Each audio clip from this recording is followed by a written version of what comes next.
Ah, não, tu... Oh, já estão nos gravando?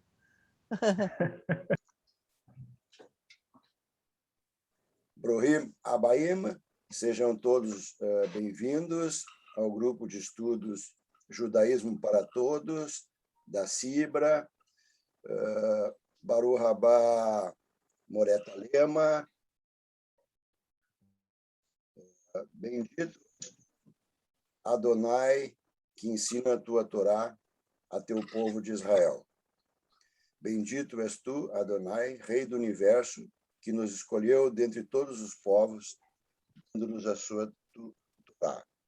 Amém. Pessoal,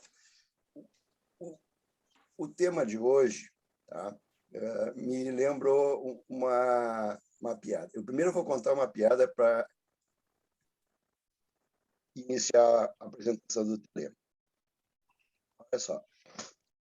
4 judeus ortodoxos estavam em uma rua quando começou uma chuva muito forte.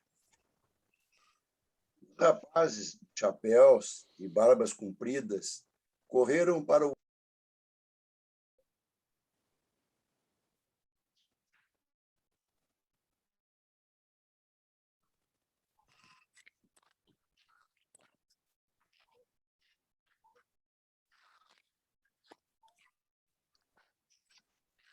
A minha internet caiu, peço desculpas, eu vou retornar.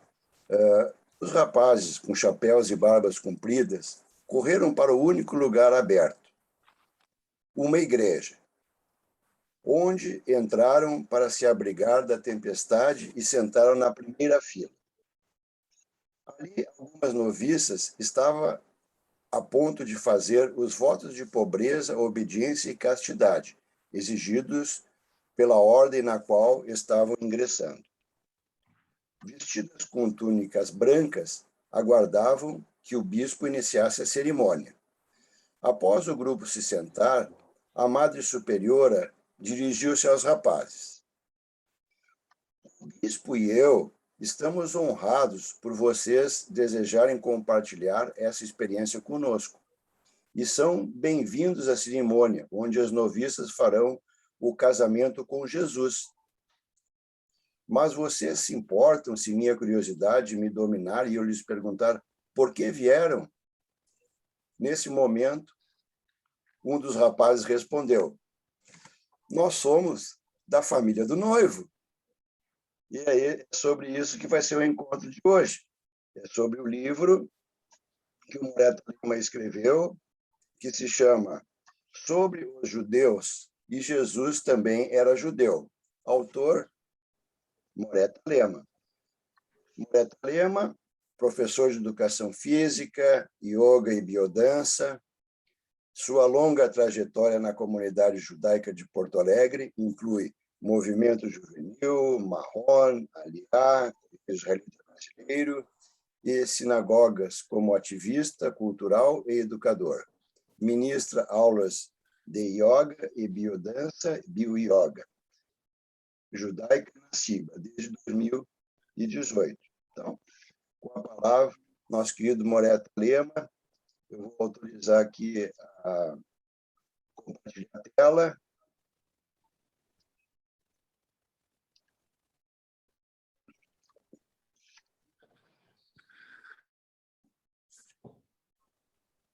Obrigado, Carlos. Boa noite, pessoal, quem não cumprimentei ainda.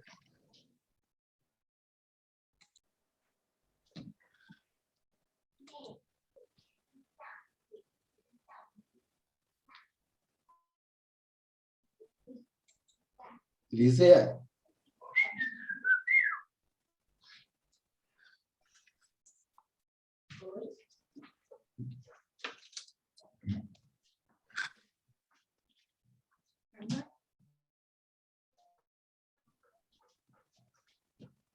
Só um pouquinho, tá, pessoal? Estou tentando...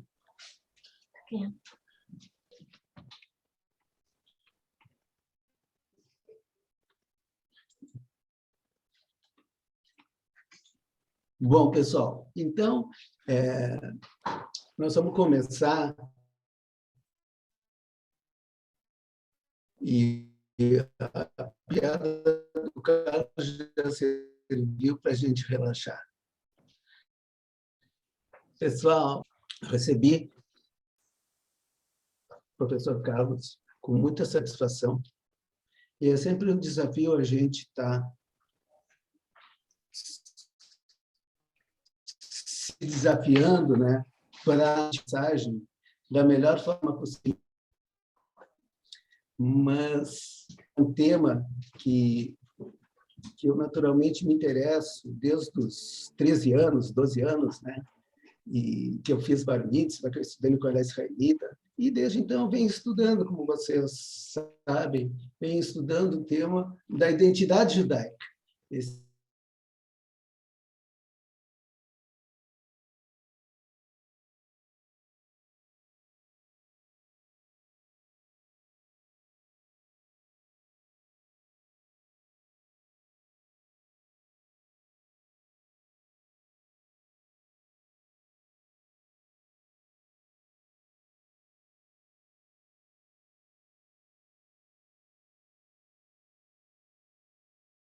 Pessoas.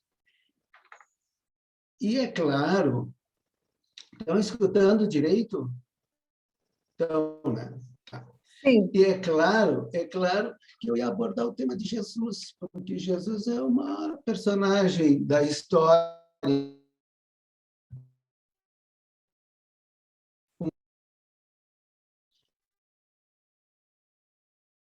Jesus era judeu, isso era escondido, isso não era revelado, porque o Jesus de Nazaré, que foi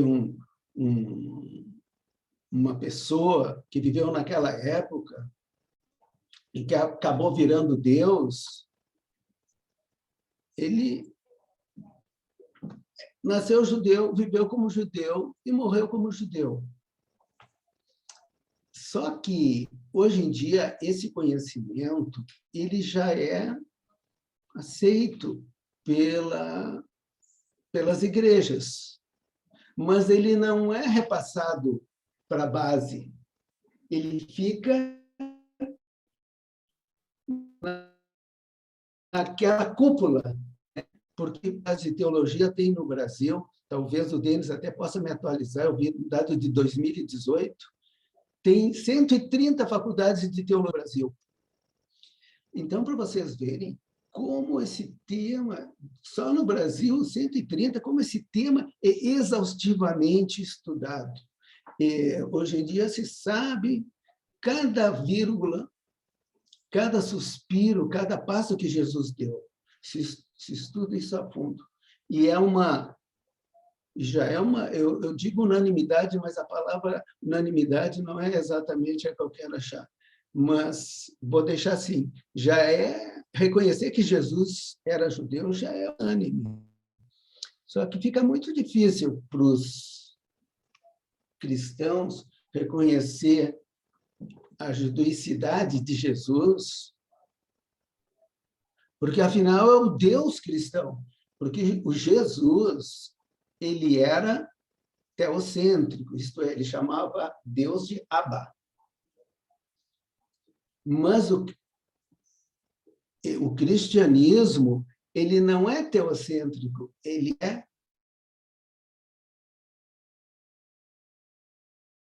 Então, existe uma diferença entre o judaísmo e o cristianismo, que não era a intenção de Jesus criar uma seita.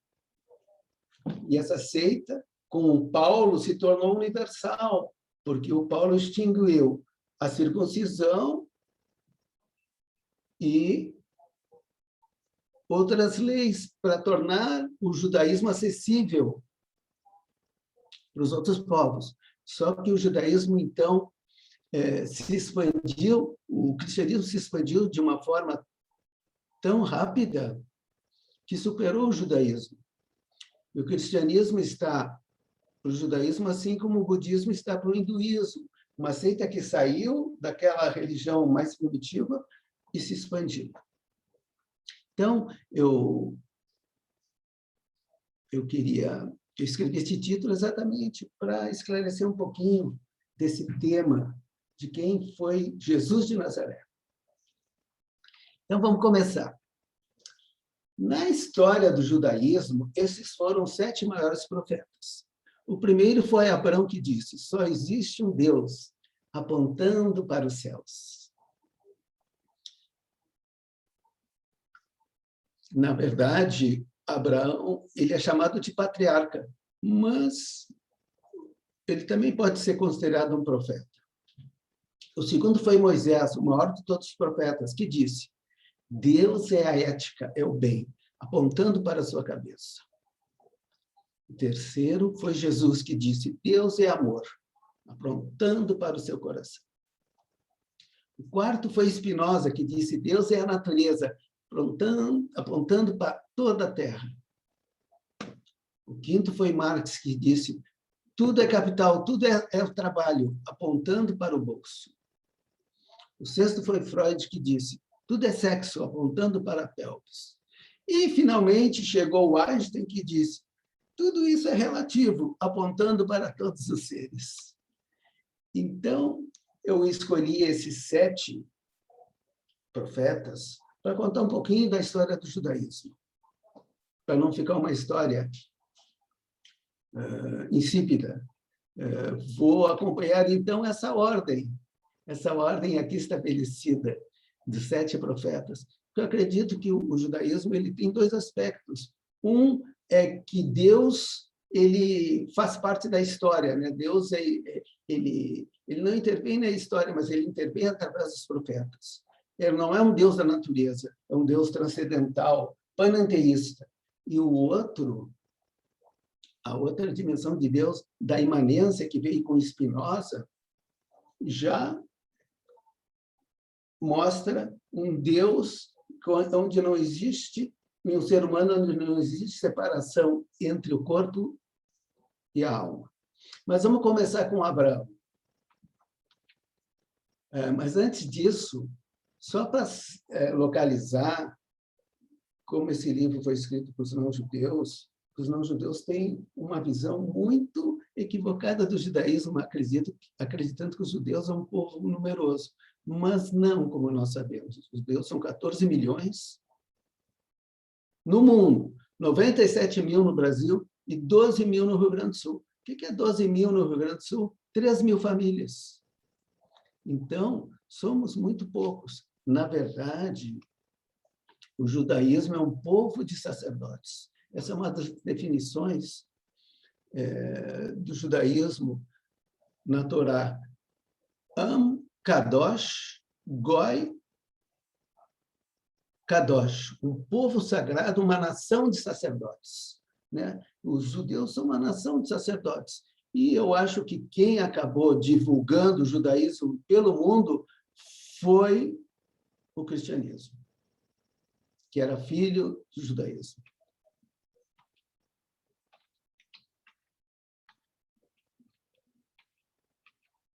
Bom, então essa história, ela começou com Abraão, que vocês viram, né?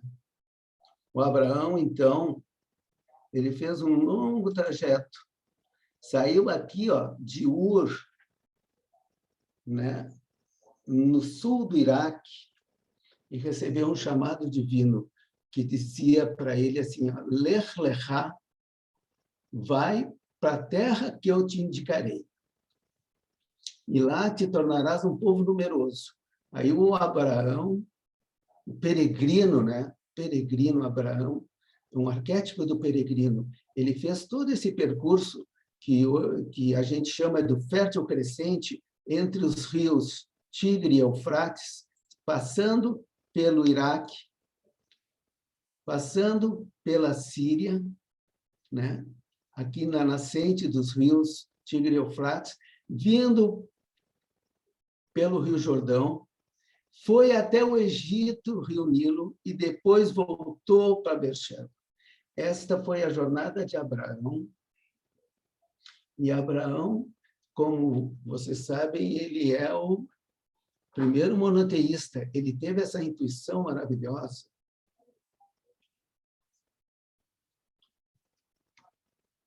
de perceber que o mundo era uma só coisa. a totalidade, tudo vinha de um só princípio. Apesar de que o pai dele era um criador de ídolos, o Abraão, então, recebeu esse desafio de se tornar, de imigrar e formar uma nova comunidade. Abraão era uma pessoa, Abraão era uma pessoa muito boa. Ele tem aquela ética dos beduínos. A casa dele fica aberta, a tenda dele fica aberta, e ele recebe os convidados, e recebe muito bem. Então, Abraão foi iniciador do monoteísmo.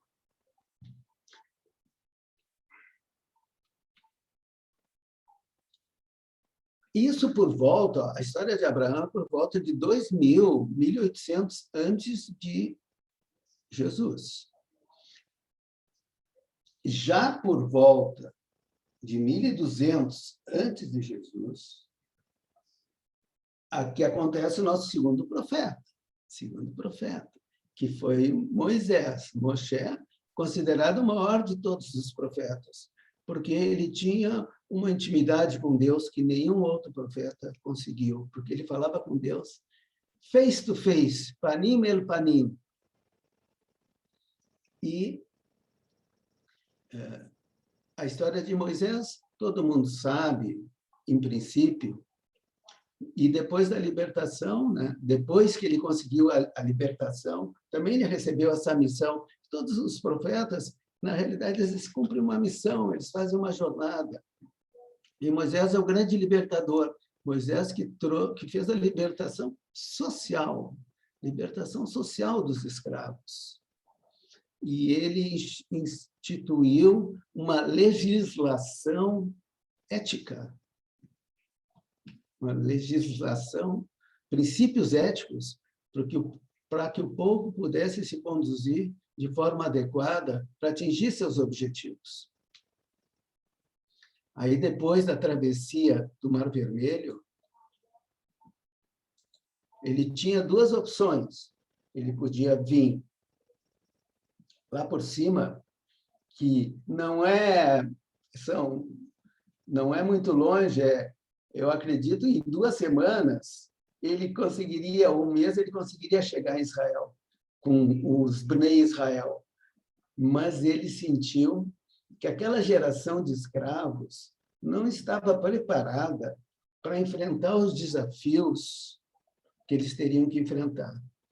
Porque a vida consiste em a gente enfrentar desafios. Cada ciclo da vida tem seus próprios desafios. Nós mesmos estamos passando por um grande desafio que foi essa pandemia. Já naquela época, então,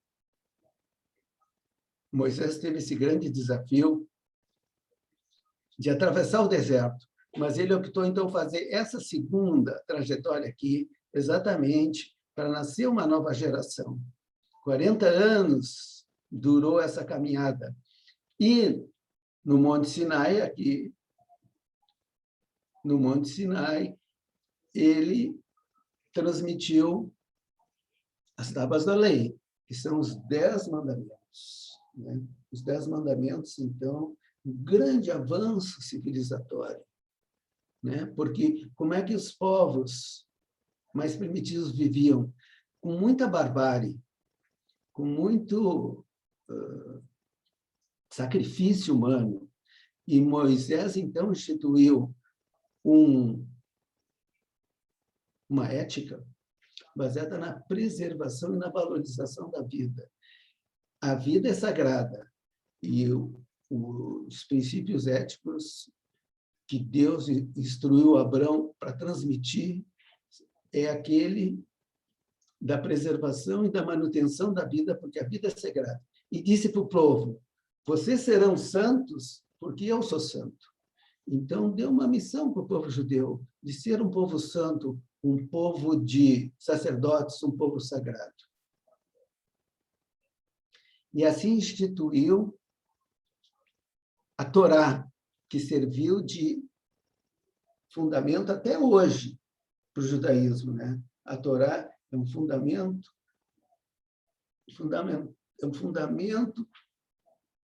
principal do judaísmo até hoje. Mas essa Torá, que veio sendo adaptada e discutida durante séculos, ela foi escrita nessa época, ela foi baseada nessa época, sob inspiração divina com Moisés.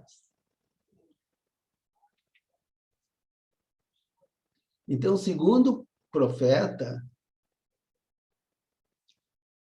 que é o profeta da libertação, foi Moisés. E assim a gente vai continuar um pouco da história judaica em cima dessas figuras, desses modelos, desses arquétipos. Só lembrando, antes ainda, a história dos patriarcas e das matriarcas mostram a importância que o judaísmo sempre deu para a família, porque os patriarcas e as matriarcas formam famílias, e as famílias têm conflitos, mas o princípio da paz é que deve reger, e da harmonia é que deve reger as famílias. Portanto, a paz no lar, Shalom Bait, passou a ser um dos fundamentos do judaísmo, seguindo o exemplo dos patriarcas e de Abraão. E depois veio Moisés, e, posteriormente, houve, então, Israel foi para Canaã, né? Os Bnei Israel foram para Canaã e conseguiram conquistar a terra e a dividiram em 12 tribos, que são os 12 filhos de Jacó. A tribo que permaneceu é a tribo de Judá.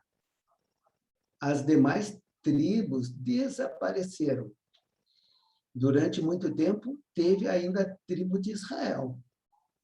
Mas a tribo de Israel era a reunião de todas as demais tribos, que ficava, então, no que hoje chama Samaria.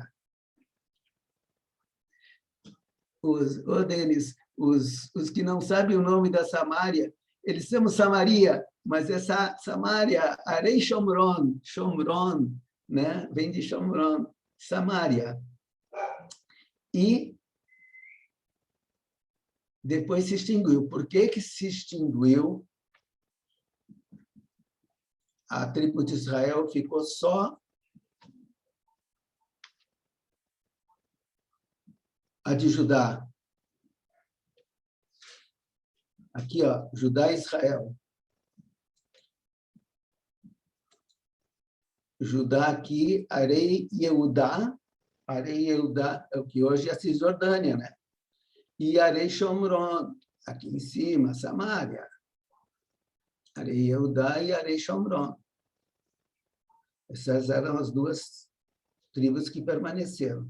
Mas a tribo de Israel desapareceu por causa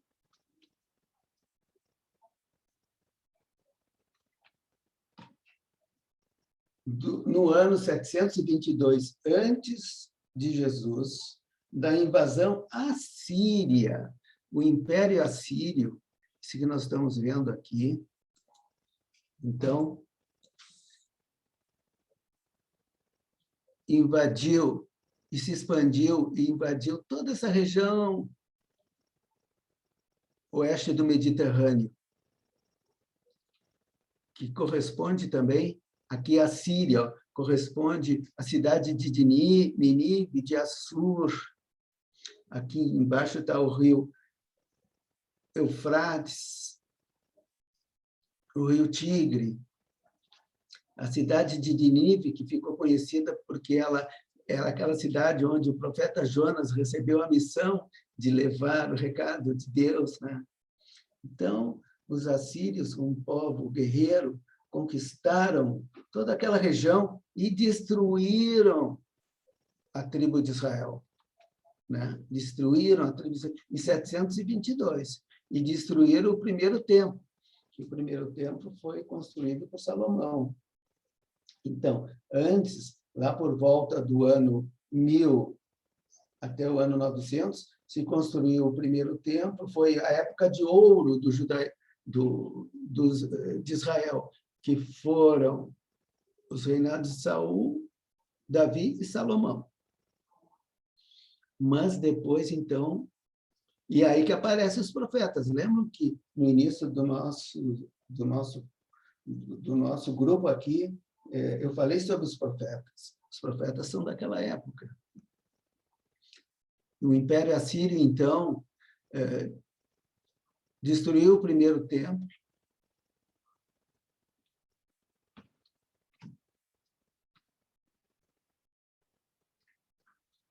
No ano 722.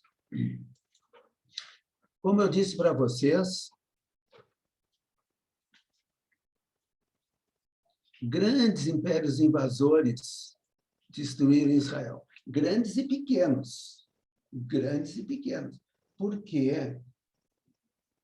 Vocês sabem que a questão geopolítica ela é fundamental, né? Israel fica localizado bem entre a Europa, a Ásia e a África. Então, qualquer império, grande ou pequeno, que quisesse se expandir, teria que passar por Israel e conquistar essa região do Mediterrâneo. A região do Mediterrâneo era que controlava e dominava. Quem controlasse o Mediterrâneo controlava os demais países.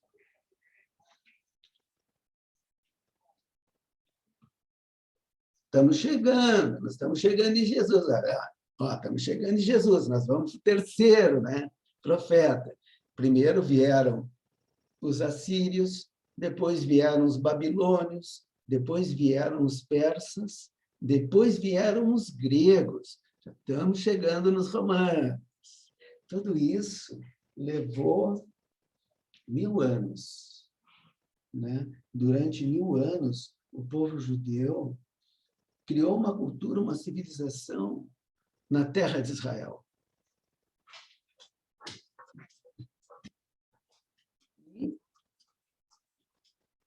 Depois vieram os babilônios, expulsaram os assírios, os persas expulsaram os babilônios, e depois os gregos, com Alexandre, expulsaram os persas. Tem essa história, a história antiga é muito interessante. A gente poder estudar, poder se aprofundar na história antiga, nós vamos entender os fundamentos da realidade atual, como falou a Esther, como falou o Carlos no início, né? Mas, se vocês prestarem bem atenção, olha só o que eu estou dizendo. Moisés no Egito, depois vieram os assírios, que são os sírios, depois vieram os babilônios, que são o atual Iraque, depois vieram os persas, que são o atual Irã. Pessoal, a história antiga ainda não se resolveu. Os grandes inimigos de Israel, hoje em dia, quem são? Irã, Iraque, Síria. Com o Egito, já diminuiu um pouquinho a tensão. Mas para vocês verem que toda essa região ela é conturbada historicamente e parece que não evolui. Parece que os conflitos continuam os mesmos. E os inimigos de Israel também são os mesmos, como antigamente. Então, agora, nós estamos chegando nessa personagem judaica, que é Jesus. Como vocês sabem, dizem que Jesus nasceu aqui, no sul de Jerusalém, em Belém. Eu que morei em Belém, gostava de escutar os sinos, viu, deles. Quando eu morava em Belém, eu escutava aqueles sinos tocando, me lembrava do Brasil. A Igreja Católica toca sino, porque os Os muçulmanos, eles não tocam sino, eles vão lá e cantam, né? Chamam os fiéis, mas os cristãos tocam o sino. Então, eu escutava aquele sino, me dava saudade do Brasil. Mas Jesus se criou, então, em Nazaré. E o ministério de Jesus, na realidade, que a gente sabe, só durou 1 ano, né? Porque foi um Pêssar, só um Pêssar que Jesus aparece. A história de Jesus a gente não conhece antes do ministério de Jesus, porque a gente sabe o seguinte: Jesus era um curador natural. E ele curava as pessoas pela imposição de mãos e não cobrava nada. E ele era um judeu que cumpria todos os mandamentos e exigia dos demais judeus que cumprissem a Torá. Como aquela época era de dominação romana e era uma época muito confusa, existiam classes que apoiavam os romanos e classes que lutavam contra os romanos. A gente sabe que tinha os saduceus, tinha os fariseus, tinha os essênios, e tinha essa nova seita que surgiu na Palestina, que era a seita de Jesus.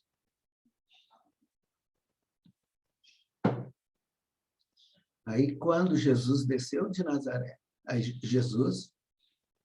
ele conseguiu os discípulos dele no Lago Quinéria, no lago de Genezaré, na Galiléia, que é uma região muito bonita de Israel. E aí depois ele desceu com os discípulos que o acompanhavam, porque todos os profetas eles têm discípulos. E não são os profetas que escrevem a história, são os discípulos que escrevem a história dos profetas, né? E foram os discípulos de Jesus que escreveram a sua história. Jesus não escreveu nada. Assim como os outros profetas. Então, ele desceu para Jerusalém, fez esse percurso aqui, ó, de Nazaré para Jerusalém, e quando ele chegou no templo, ele viu que o templo era um grande comércio, e se rebelou.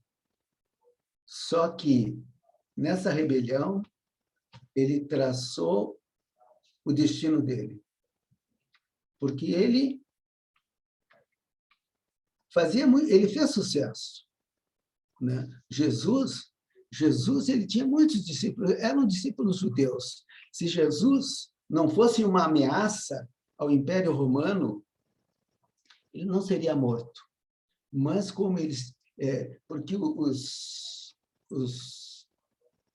cristãos, né, Denis? Eu converso com o Denis, porque o Denis, assim, ele é um doutor nesse tema, né, nesse assunto. Os cristãos, eles dizem que Jesus foi traído pelos judeus, mas não. Ao contrário, os discípulos de Jesus eram todos judeus, os judeus eram apoiados, e ele foi morto exatamente porque ele tinha muitos discípulos.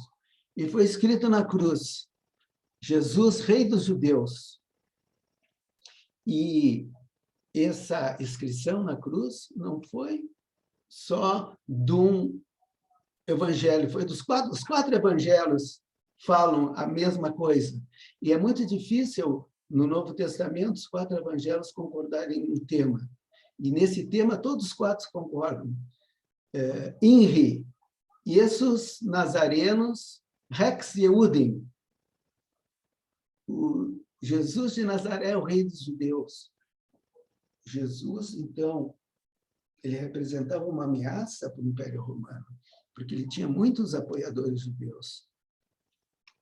E por isso que ele foi morto. E o Império Romano, ele se difundiu por toda a região do Mediterrâneo.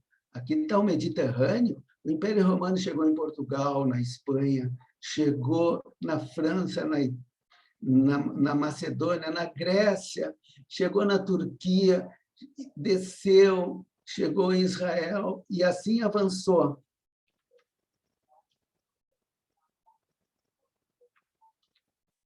O Império Romano foi o maior império que a humanidade já teve.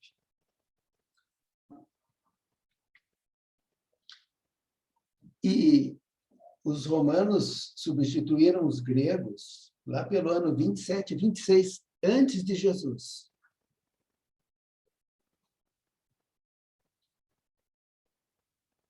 E colocaram Herodes, como vocês sabem, colocaram Herodes de rei, né? O Herodes não era um rei muito simpático. E aí se armou aquela confusão, né? Por quê? Porque imagina aquela região sempre conturbada, formada por classes, camadas sociais, seitas diferentes de judaísmo, não tinha uma unidade forte no judaísmo para estabelecer um só princípio. Então, havia um conflito interno também, um conflito interno entre fariseus, saduceus, essênios e a nascente cristianismo primitivo. E depois da morte de Jesus, então, houveram duas revoltas. A primeira, no ano 70 depois de Cristo, depois de Jesus, e acabaram levando, que destruíram Jerusalém e levaram esse afresco, fizeram esse afresco para Roma, e vocês podem encontrar esse afresco em Roma, no Arco de Tito, que foi o imperador que invadiu Jerusalém, que destruiu Jerusalém. O Arco de Tito é bem perto do Coliseu, muito fácil de achar. Depois, no ano 132, também teve toda aquela história, a nova revolta com Rabi Akiva, com Bar Kokhba, e um dos discípulos de Bar Kokhba foi Shimon Bar Yochai, né? Shimon Bar Yochai, considerado o criador do Zohar, Aí começou o misticismo judaico, porque no judaísmo, assim como nas demais religiões, existe uma parte mística. A parte mística do judaísmo se chama Cabala. A Cabala, então, começou naquela época.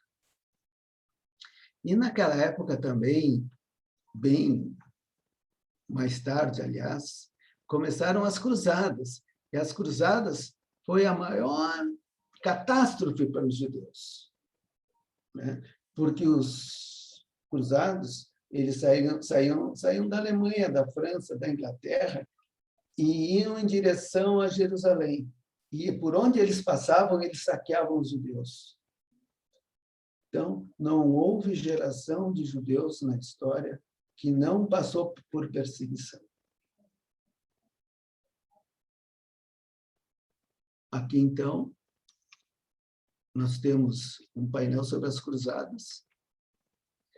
E depois das cruzadas, veio a Inquisição. A partir de 1300, vieram os tribunais da Inquisição, que duraram 500 anos. Que vocês têm essa cena na Praça do Rossio, em Portugal, que é a praça principal de Lisboa, né? Onde foram queimados 3.000 judeus.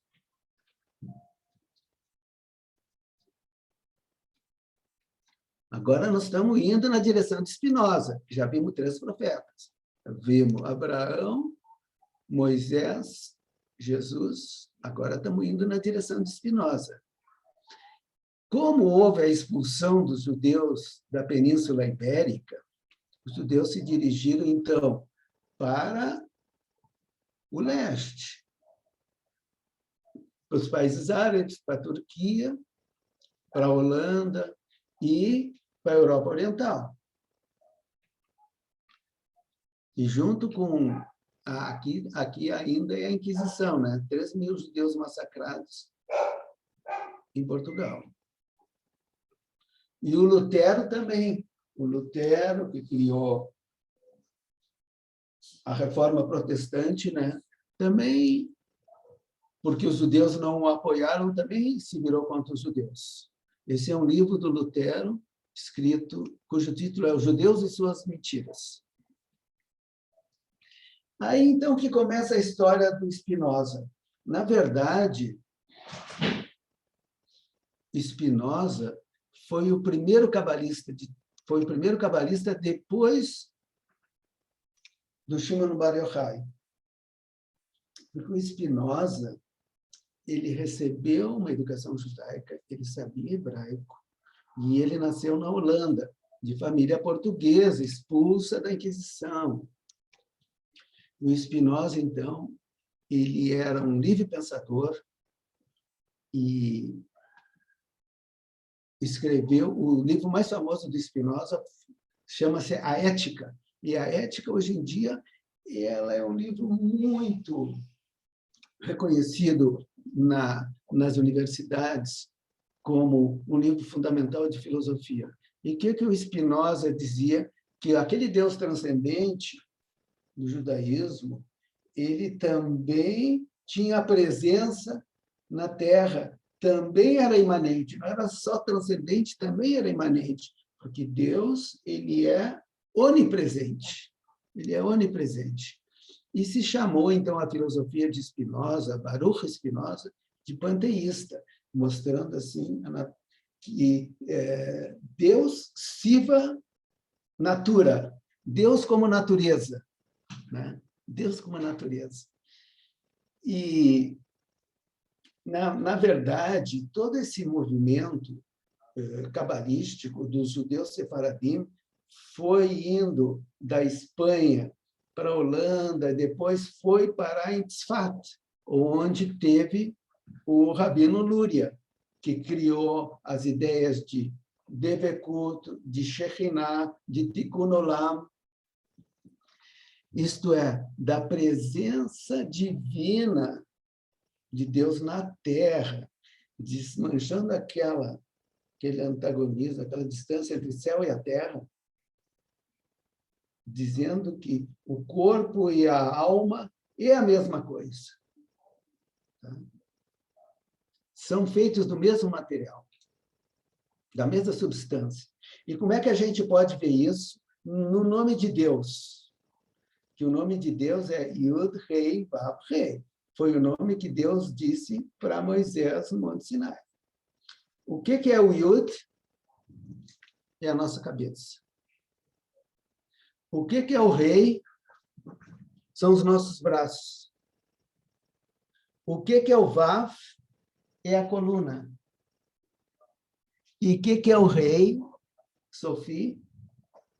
São as nossas pernas. Então, o nome de Deus está escrito no nosso corpo. Portanto, Deus tem uma dimensão imanente e transcendente.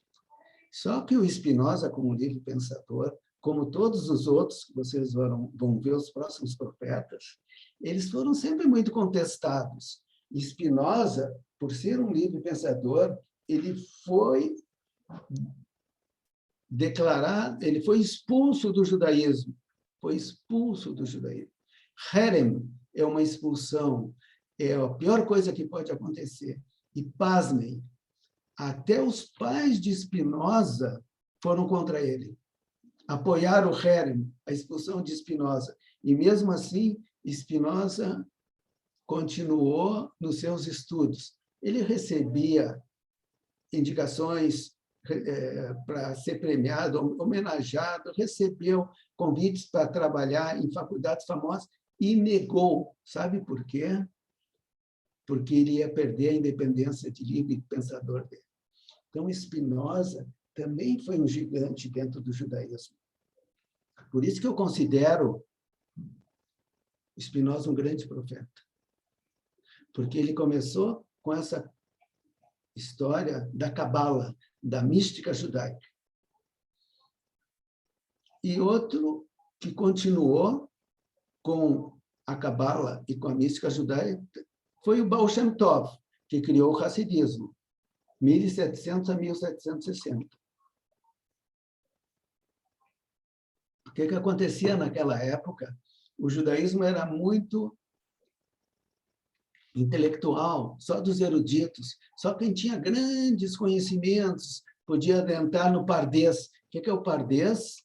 É o paraíso, feito de 4 dimensões: o Pei, o Reish, o Dalet e o Sod, o Samer, né? As 4 interpretações que o texto judaico pode receber. Mas como chegar no Sod, né? Como chegar no Sod? Aí começou a se desenhar a árvore da vida.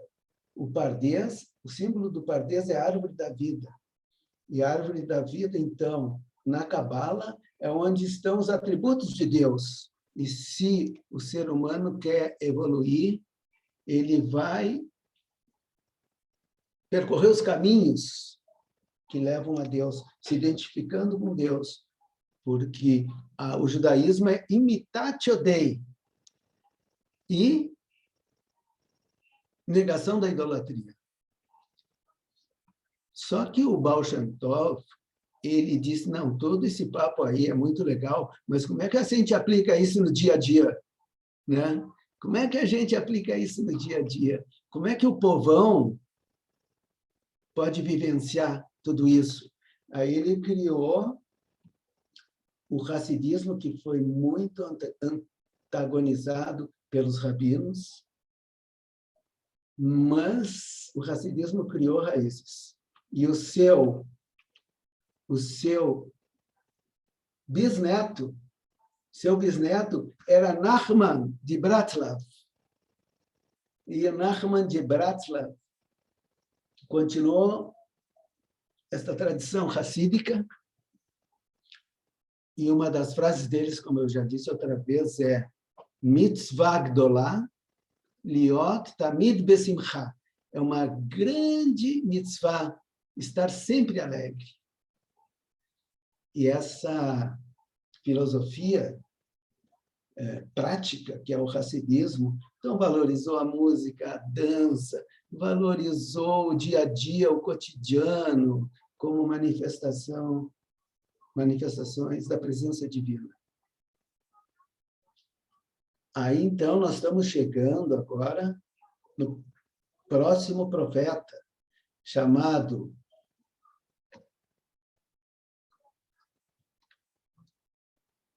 Karl Marx. Só que isso as pessoas não dizem. Ele tinha um nome ali no meio, Mordecai.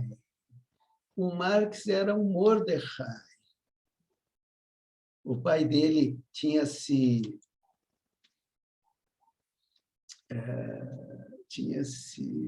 tornado luterano para poder trabalhar, porque o pai dele era um advogado e ele não conseguiria trabalho se ele fosse judeu. Então, aconteceu com muitas famílias judaicas, eles tinham que se transformar em cristãos. Aí o Marx, ele nasceu como se não fosse judeu, mas ele vem de toda uma tradição de rabinos judaicos. Karl Mordecai Marx, então, ele era aluno do Hegel, os jovens idealistas, né? E naquela época o capitalismo, dando seus primeiros passos depois da Revolução Francesa, depois da Revolução Industrial, o Marx começou a ver toda aquela miséria, né? E como um profeta autêntico, ele se rebelou. Ele estava mais interessado, como o pai dele, em se assimilar, só que ele tinha toda aquela tradição messiânica dos profetas e acreditou, então, que a classe operária é que ia trazer a redenção. Né? Acreditou que a classe operária é que ia trazer a redenção. E a sua influência foi tão grande que ele formou a primeira Internacional Comunista. Depois ele saiu da Alemanha, onde ele nasceu na Prússia, foi para a Inglaterra, se tornou, fez mestrado, fez doutorado na Universidade Humboldt, na Alemanha. Depois ele virou um grande jornalista e um grande escritor. Só que o Marx, como os outros profetas, como Depois vocês vão ver o Freud e o Einstein, eles tinham graves problemas financeiros, eles tinham dificuldade de sobrevivência. E naquela época não era fácil manter uma família. O Marx, por exemplo, ele teve seis filhos, a maioria morreu antes dos 10 anos. Isso aí era um grande golpe na vida do Marx. Mas o Marx, então, ele é hoje, até hoje, ele é uma referência nas universidades.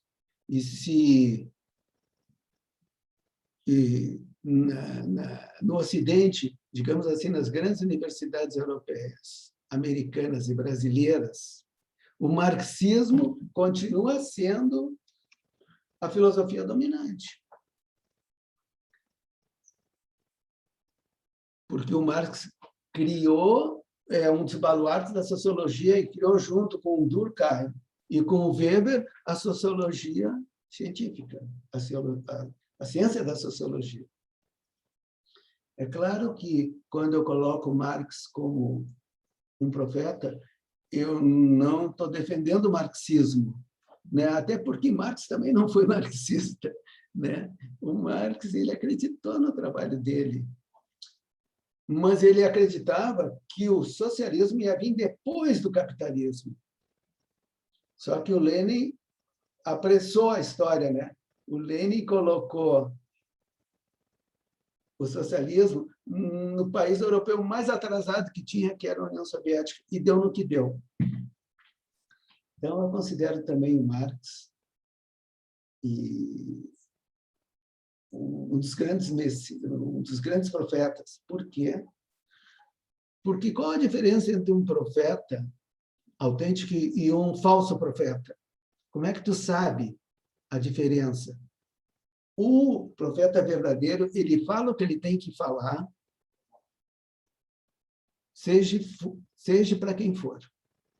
E o falso profeta, ele, na hora que ele vai falar, dependendo da pessoa, ele muda o discurso dele, né? Ele não vai contra a autoridade, ele vai a favor da autoridade.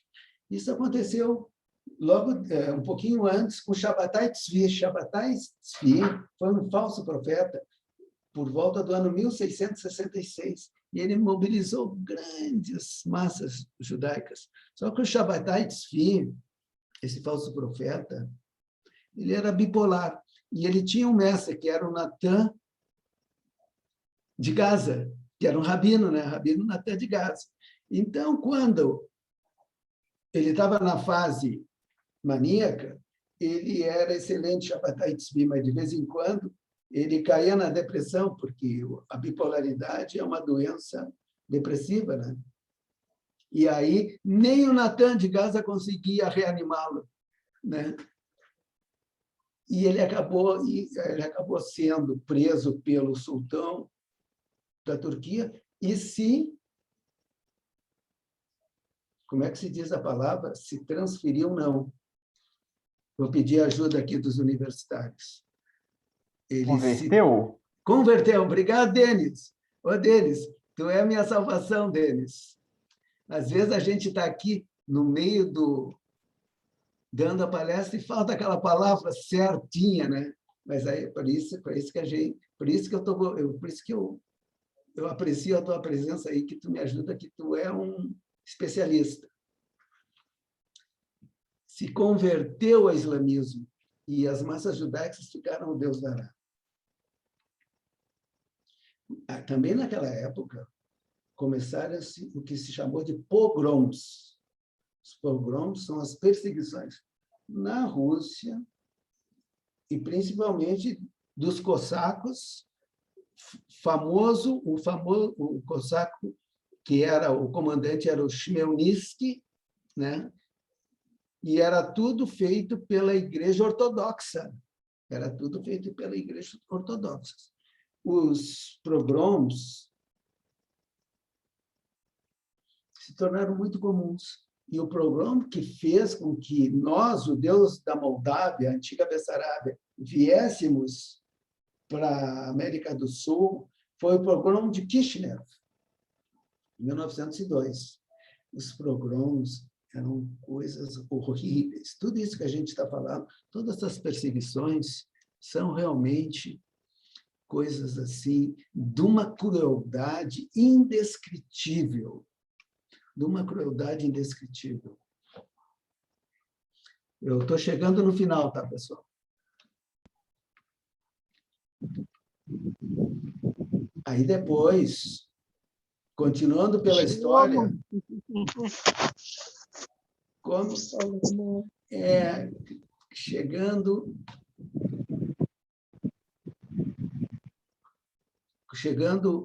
no finalzinho, nós temos a grande figura do Sigmund Shlomo Freud. Shlomo, né? Assim como o Marx era Mordecai e o Freud era Shlomo. A história do indivíduo é a história de sua sexualidade. O Freud também estudou judaísmo, também estudou a Torá, também estudou os sonhos. Ele era versado na Torá. E muito da sua erudição veio da Torá. E também, como os outros profetas, teve dificuldades no casamento, teve dificuldades de sobrevivência. E o Freud, ele nasceu em Viena, em 1876, parece, e só saiu de Viena em 1938, quando já estava pegando fogo, porque ele gostava muito de Viena. O Freud, então, ele mostrou a importância da sexualidade na vida humana. Como mostra essa frase, né? A história do indivíduo é a história de sua sexualidade.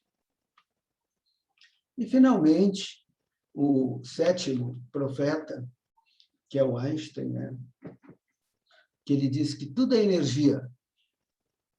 É mais fácil, tudo é energia, é mais fácil desintegrar um átomo do que um preconceito. O Einstein também teve grandes dificuldades no casamento. Ele, inclusive, tem uma filha do primeiro casamento que ele não sabe onde ela foi parar. Depois ele casou com a prima irmã dele. Mesmo assim, e apesar desses desafios, ele se transformou no físico mais importante da atualidade. E sempre foi um humanista, um social-democrata.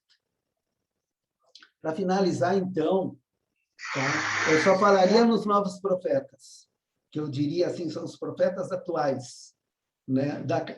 Para mim, né? Porque o que eu faço? Eu faço um estudo da contribuição judaica para a humanidade. Tudo isso que eu fiz é um estudo da contribuição judaica para a humanidade. E quem mais contribuiu agora, no século, a partir da metade do século passado até hoje?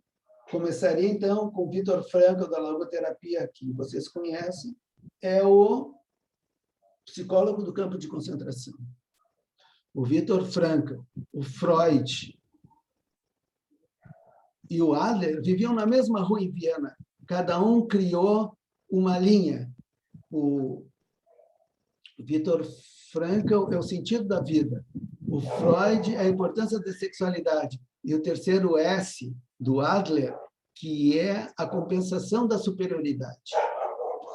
Então, o Viktor Frankl foi e é, hoje em dia, uma referência com a logoterapia. Outro novo profeta da psicanálise humanista, né? A psicanálise humanista, que é o meio caminho entre a psicanálise e a psicologia positiva. A psicanálise humanista de Erich Fromm, com seus livros maravilhosos, transformou-se no guru da geração dos anos 60. Escreveu um livro sobre o judaísmo como Espírito da Liberdade. E a sua contribuição foi imensa. Só agora que está sendo resgatado, né, Denis? Agora que ele está sendo resgatado. Baruch Hashem, Baruch Hashem. O outro novo profeta, o candidato a novo profeta, é o Daniel Goleman. Daniel Goleman também, que escreveu esses livros sobre inteligência emocional, que morou na Índia, morou no Nepal, morou no Tibete há muitos anos. Também é uma grande referência hoje em dia na área das ciências humanas. Esse aqui, ó, o quarto, que é o Nathaniel Branden, talvez vocês não conheçam, os outros vocês conhecem. O Nathaniel Branden é a maior autoridade em autoestima, sobre o tema da autoestima. O seu livro mais conhecido, mais importante, chama A Autoestima e seus 6 Pilares. O Nathaniel Branden também é um gigante na área da psicologia, porque escreveu os fundamentos lógicos e básicos e científicos da autoestima. E, finalmente, a psicologia positiva de Martin Seligman, que hoje em dia está avançando cada vez mais. Mas, infelizmente, a nossa academia ainda é dominada pela psicanálise freudiana. E, como eu disse, da mesma forma, dominada pelo marxismo. Mas isso acontece isso aos poucos, né? Assim como levou 40 anos para Moisés passar no deserto, precisa vir uma nova geração de cientistas sociais para mudar o rumo das coisas.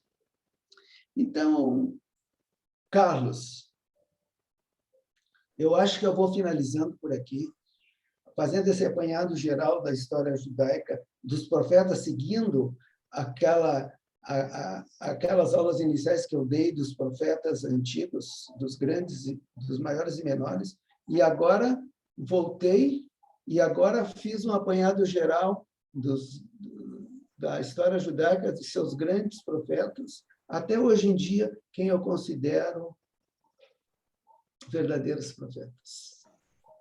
Muito obrigado. Muito obrigado, Moreta Lema. Excelente aula, a gente aprendeu muita coisa legal. E esse teu estudo tem muito valor, só tu mesmo consegue passar para a gente essas ideias. Principalmente aquela parte de Jesus que me chamou mais a atenção. Tu lembra quando a gente estava naquele encontro interreligioso lá na Cibra, que teve aquelas palestras daquele pessoal lá da PUC? Eu me lembro que um dos professores lá da PUC falou assim, que Herodes ele era um fanático, como tu falou, que não era boa gente, né? Tu falou que ele não era simpático, né? Mas ele era muito pior que isso. Ele falou que Herodes era obcecado porque ele queria ser o rei dos judeus. E tudo que ameaçava, qualquer pessoa que ameaçasse ele, ele mandava matar. Ele era casado com uma judia e os filhos eram judeus. E ele já tinha mandado matar a própria esposa e os filhos também. Tá? Tu imagina se ele não ia mandar matar Jesus. E a história de Pilatos, segundo esse professor, como Herodes tinha mandado já matar Jesus, não adiantava julgamento, já estava a sentença já pronta. Então, Pilatos somente lavou as mãos, porque Herodes já tinha mandado matar Jesus, né? Que foi, de fato, isso a gente ouviu. Tu lembra dessa parte da palestra? Denis não, Carlos, eu me lembro que aquele palestrante, um doutor maravilhoso... Era um doutor em teologia. Ele falou, da PUC, ele Isso. falou tudo isso que a gente sabe hoje em dia, que eu disse que é unanimidade nas faculdades de teologia, ele falou, hoje em dia se aceita. O cristianismo veio do judaísmo, que Jesus era judeu. Bom, dentro da PUC, naquele nível, né? Na verdade, não era diálogo interreligioso, era diálogo judaico-cristão. Na verdade, não participavam outras religiões, né? E era patrocinado pelos... Não, é diálogo católico judaico, exatamente isso. Não era cristão, não, era só E a gente depois, no outro dia, a gente foi lá na catedral e a gente teve lá um encontro também muito interessante que participou o Dom Jaime Spengler, e a gente aprendeu muita coisa com ele sobre a relação entre os judeus e os católicos do início do cristianismo. Foi excelente. Pessoal, quem quiser fazer pergunta, eu vou pedir, então, para uma questão de ordem, para levantar a mão, ou levanta a mão mesmo, ou clica no Reactions e clica em Raise Hand. E aí aparece uma mãozinha cor de laranja e eu posso chamar a pessoa para fazer a pergunta para o Moreta Lemos. Fazer uma pergunta ou fazer uma colocação. Ou agradecer, ou colocar, ou comentar, tanto faz.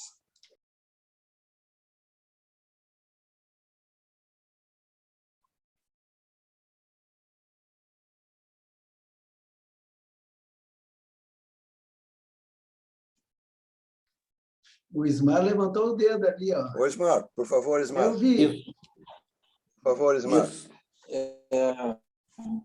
Oi, boa noite, tudo bem? Parabéns, Talema, estava muito boa a tua palestra. E eu só completaria assim uma sugestão, né? Que tem uma figura que provavelmente, se hoje o cristianismo existe, é graças a ele. Foi um judeu também, que é Paulo, nascido em Tarso, é o Paulo de Tarso, porque ele foi o continuador, porque Jesus ele fez toda a sua pregação, não escreveu nada, escreveram sobre ele, né, os apóstolos, mas teria morrido ali todo o seu discurso, a sua fala, se não tivesse uma pessoa que foi Paulo de Tarso, era um judeu, que tinha nacionalidade também italiana, que se formou na Grécia. Esse apóstolo, que é o apóstolo Paulo, ele teve um papel preponderante no sentido de que, de perseguidor, ele perseguiu os cristãos e o próprio Jesus muitos anos, né, porque ele servia o pessoal da Itália, né, o Império Romano, ele servia, ele era um militar ali, né? E então depois ele se converteu ao cristianismo e após a morte do Cristo, né? Ele então deu a continuidade. Então ele que fez todas essas viagens que culminaram na divulgação, foi o sujeito que difundiu o cristianismo além das fronteiras de Israel, em todos os lugares que ele pôde, ele levou, justamente com um grupo também de pessoas, né? E aí consolidou. Então, eu acho que é uma figura também importante. Era um judeu e ele assim se identificava. Sou um judeu circuncidado, ele dizia, né? Então, é muito importante o Paulo de Tarso, que foi também um grande apóstolo, né? E hoje tem essas derivações do cristianismo, né, que hoje se fazem. Então, numa delas tem os irmãos paulinos, que é os que seguem a doutrina de Paulo. Então, isso é a contribuição que eu diria para ti, tu talvez soubesse, mas não falou, mas é importante também. Que ótimo, Ismar, aprendi mais um pouco. Maravilhoso. Assim como se resgatou, viu, Carlos? Assim como se resgatou a judaicidade de Jesus, hoje em dia a academia também resgatou a judaicidade de Paulo. Né, Denis? Hoje em dia, Paulo é considerado judeu. Ele mesmo dizia, como tu disse, Ismar, eu sou judeu, sou filho de judeu, sou circuncidado. E o que Paulo fez foi o seguinte: o Paulo disse, não, vamos abrir o judaísmo para as outras nações, porque o judaísmo ele sempre foi muito fechado, né? Para te tornar judeu é um parto, né? Então Paulo disse: tá, vamos acabar com a circuncisão e com a kashrut, e assim nós vamos expandir o judaísmo para outras nações, e foi o que ele fez. Muito bem feito. Ismar, quero agradecer a tua contribuição, te admiro muito, gosto muito da tua pessoa, só não vou dizer te amo porque a Bela está do teu lado, viu? Senão eu diria. Bom, então o próximo que está com a mão levantada é o Denis Cota. Primeiro, agradecer, né? Sempre uma alegria estar com vocês aqui nesse grupo querido, eu falo de coração. Parabenizar Moreta Lema por essa belíssima aula, né? Que eu vou notando que eu fico muito entusiasmado, sempre muito alegre com essas questões, a gente aprende muito, né? Essa alegria que tu passa, Moreta Lema, essa energia, esse amor, nos contagia mesmo na tela, né? A gente vê isso, a gente vê os rostos, né? Os olhinhos brilhando, isso é muito bom, né? A gente está nessa. Eu queria te agradecer e queria já falar que eu quero comprar o seu livro, ainda não comprei, e tenho lido esse livrinho, um livrinho, não sei se todo mundo... Eu quero comprar, viu? Depois vou comprar. E esse aqui, não sei se todo mundo conhece também, ele foi traduzido, né? Moreta Lema deve conhecer, Jesus segundo o Judaísmo. É um livro que eu tenho lido também, e traz várias perspectivas. Na verdade, é uma coletânea, e foi organizada pela Beatriz Prutot. Mas é uma coletânea com rabinos, com judeus, né, de várias correntes. É muito, muito legal. Quem não, eu indico, né, quem tiver interesse. Mas queria te agradecer, Moreta Lema, e falar sobre essa questão, né, que tu pudesse comentar mais um pouquinho, que a gente vê isso na academia, né? Eu tento sempre propor esse diálogo mesmo com os sábios do judaísmo, mas trazendo a figura de Jesus. Eu tive realmente esse problema, né, na última apresentação, porque para muita gente acho que eles colocam Jesus como um europeu e não como um judeu, né? Toda aquela questão das figuras ali do imaginário religioso, que põe ele loiro, né, dos olhos azuis, né? E não como um judeu. Então, é como se fosse um europeu, né? Então, a gente tem toda essa questão de desconstrução da figura de Jesus de Nazaré, né? E também dos sábios judeus, dos rabinos, né? De Hillel, por exemplo, né? Que já vem ali nessa mesma perspectiva, né? Do amor que vai além. E eu queria que o senhor pudesse, se por gentileza, né? De acordo com o nosso tempo, comentar um pouquinho sobre essa figura de Jesus, mas também da importância desses outros mestres ali, até contemporâneos dele. Obrigado.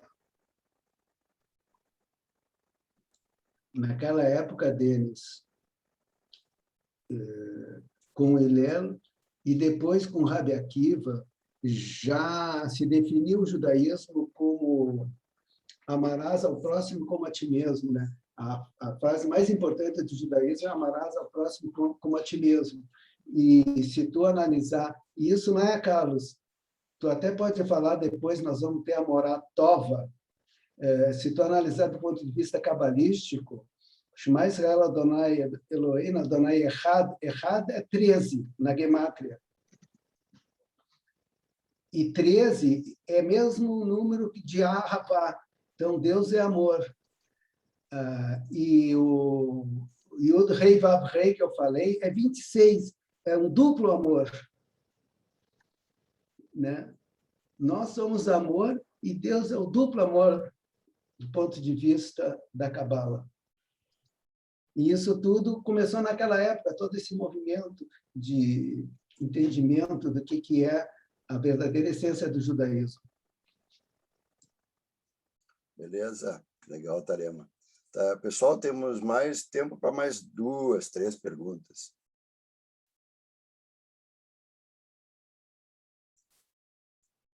O Atenante e a Kátia. Atenante, por favor.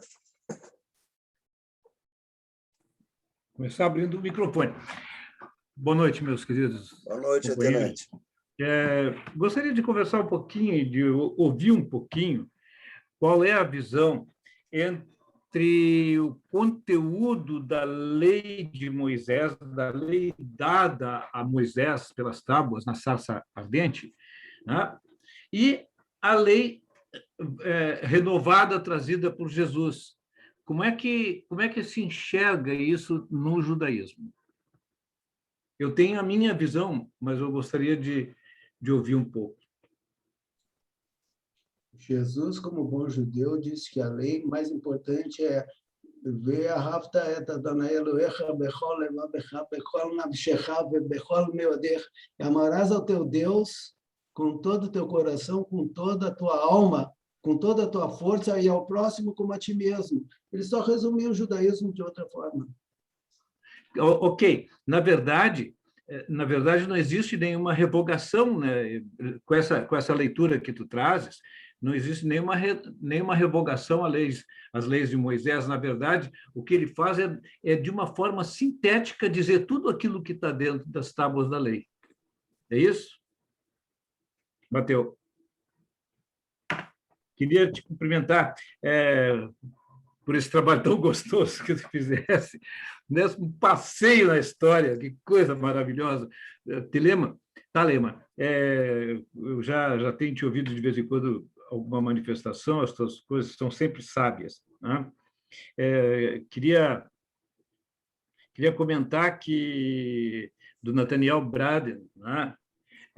Branden, nós temos a autoestima e os seus 6 pilares, que é um trabalho muito lindo, que vale a pena ser conhecido, se alguém ainda não passeou por ele, né?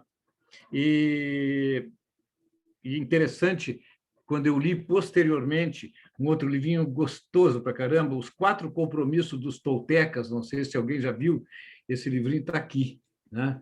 Ele é... meus reflexos aqui não estão ajudando muito. Mas é um livrinho fácil de achar, né? Comportadinho, né? Do Dom Miguel Ruiz. Esse Dom Miguel Ruiz se diz um descendente dos toltecas, né? E ele traz coisas assim que parece que casam bem ali com a autoestima e os seus 6 pilares, né? Que é a questão do viver conscientemente, a autoaceitação, a autorresponsabilidade, autoafirmação, intencionalidade, né? E integridade pessoal. Quer dizer, isso aí é uma receita pronta que a gente traz quando faz essas palestras em empresa, que volta e meia eu faço, né? Porque, imagina assim, é tudo aquilo que a gente quer de relação empregado-empregador, marido e mulher, pai, filho, está tudo traduzido aqui nesses 4 compromissos dos toltecas e também lá nos pilares da autoestima. Era isso. Obrigado, tenente. Kátia, por favor. Só vou responder um pouquinho para a tenente. Gosto muito também Desculpa. do Dom Ruiz, e eu gravei uma história dele que tu não falou, que ele disse o seguinte: ó, não leve nada para o lado pessoal. Nunca leve nada para o lado pessoal. Isso aí. Isso aí. Intencionalidade. Não tem nada. O cara não é pessoal. Tá? Muito bem. É bem claro o pensamento dele. Ele editou um livro depois, que é o 5º Compromisso, mas isso é outra história. Ok, pessoal, a gente já está no finalzinho do nosso tempo, então a Kátia vai falar. Mais alguém gostaria de se comunicar? Ok? Então, Kátia, por favor, abre o microfone para a gente te ouvir. Boa noite para todos. Mestre Thalema, que aula maravilhosa. Estou aqui babando. Praticamente maravilhoso. Eu e os meus estudos. Mas eu queria que o nosso Moré falasse um pouquinho sobre toda essa pesquisa que ele fez para fazer esse livro e o que ele vem fazendo no decorrer desses anos, que ele comentasse um pouquinho sobre quais são as informações e as percepções que ele teve daí da vida particular de Jesus, né? Aquele cotidiano, aquela a vida familiar dele. porque a gente falou muito aqui sobre, sempre voltando a essa questão, que a vida de Jesus é baseado no pilar máximo do judaísmo, né? O que a gente estuda e leva para a vida, que é a questão da ética, né? Ele brigou sobre isso, foi um dos que mais, né, brigou com o Império Romano. Mas eu queria que o Moreta Lemos falasse um pouquinho sobre, nos estudos que ele fez, né, sobre a vida de Jesus, né, e essa relação com a tradição judaica também, o que ele descobriu, o que ele vislumbrou sobre a vida familiar e particular de Jesus. O que ele tem assim, para nos trazer de coisas interessantes? É sempre legal te ouvir, te escutar e estar em contato contigo. E dizer o seguinte, ó, quando Jesus chegou para a família dele, né, que ele tinha família lá em Nazaré, tinha 4 irmãos, pai e mãe, e disse que ele ia largar tudo e ser um peregrino, ia curar as pessoas, eles quiseram internar Jesus. Quiseram, tu tá louco, tu vai largar tudo que tu já conquistou até agora para começar uma caminhada maluca, né? E como bons pais judeus, quase expulsaram Jesus de casa, né? Por ele ter esse tipo de ideia. Então, ele também... Daí que veio aquele pensamento, ninguém é profeta em sua casa, em seu lugar, né? Em seu lugar. Ele também enfrentou a grande oposição da família dele para se tornar quem ele se tornou, né? Mas ele mostrou que ele era um verdadeiro profeta, exatamente, porque o profeta ele enfrenta essas dificuldades, esses grandes desafios e os supera. Ok, Moreta Lema, muito obrigado, parabéns mais uma vez. Muito obrigado por ter feito essa pesquisa, de ter trazido para nós. Muito obrigado para todos os participantes. E eu já vou começar a falar do próximo encontro, dia 3 de novembro. Quem vai apresentar vai ser a Moratova. O Talema vai falar um pouquinho da Moratova, mas eu queria só, antes de passar a palavra para o Talema, eu queria falar um pouquinho sobre o encontro, né? O encontro o nome vai ser Encontro com a Cabala. Serão abordados conceitos como árvore da vida, os 4 mundos, os 72 nomes de Deus e a gemátria. A Moratova Sander, ela é psicóloga, doutora em literatura, escritora, tradutora e pesquisadora de Cabala a nível de doutorado. E foi descoberta pelo Moreta Lema. Talema, fala um pouquinho mais sobre a Moratova, para a gente conhecer um pouquinho melhor ela. A Moratova é uma pessoa maravilhosa antes de qualquer coisa. E, além disso, agora na pandemia, ela deu palestras, e as palestras dela sempre foram emocionantes, tudo sobre Cabala, uma interpretação atual, uma interpretação vibrante, e ela domina completamente o tema, e é uma pessoa super amorosa, e ela aceitou o nosso convite de coração e vai vir aí, e não percam a Moratova. Não é por acaso que ela tem esse nome. A Tova é Tovar. Tovar, isso é Tovar. Obrigado, é muito Talema. Tovar. Legal. Pessoal, então, desejo que o nosso estudo de hoje tenha realmente feito diferença na vida de cada um de nós. Que a luz espiritual gerada nesse encontro preencha as nossas vidas e a dos nossos queridos. Amém. Até a quarta-feira. Amém.